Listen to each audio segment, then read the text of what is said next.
family is not only purposeful, but scripturally rooted. In Luke chapter 12, verses 51 to 53, Jesus himself declared that he did not come to bring peace, but division, even within families.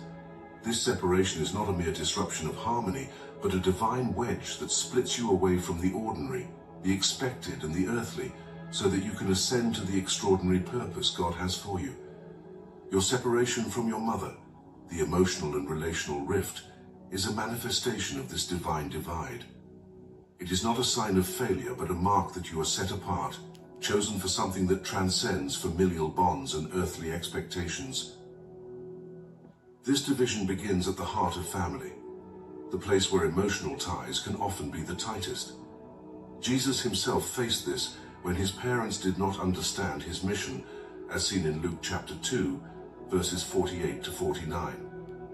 Just as Jesus distanced himself from earthly expectations, you too have been called to step away from the constraints and misunderstandings of your family.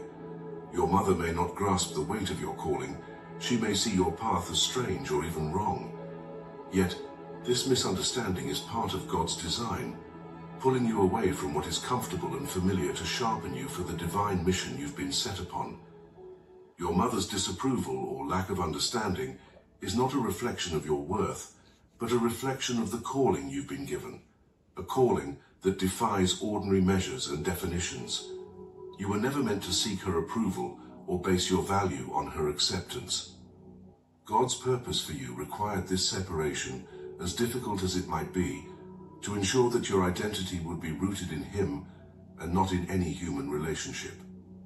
The division is painful, yes, but it is necessary. God's love for you is too fierce to allow you to be tethered to anything that would hinder your ascent into the purpose He's prepared for you. Your mother, with all her struggles, her jealousy, her brokenness, cannot comprehend the heights to which God is calling you. Her words, her criticisms, and her manipulations were never meant to destroy you. They were meant to build you into someone who could rise above earthly wounds and grasp divine strength. Her emotional sabotage was the anvil on which God hammered you into a warrior, one who can withstand the storms and the trials ahead. You were not chosen for an easy path. You were chosen for a path that requires resilience, one that demands you break away from anything that might weigh you down. Jesus, separated from his own earthly family, knew the pain of being misunderstood by those closest to him. Like him, you are called to a higher purpose that will often create a gap between you and those you love. This gap is not an accident.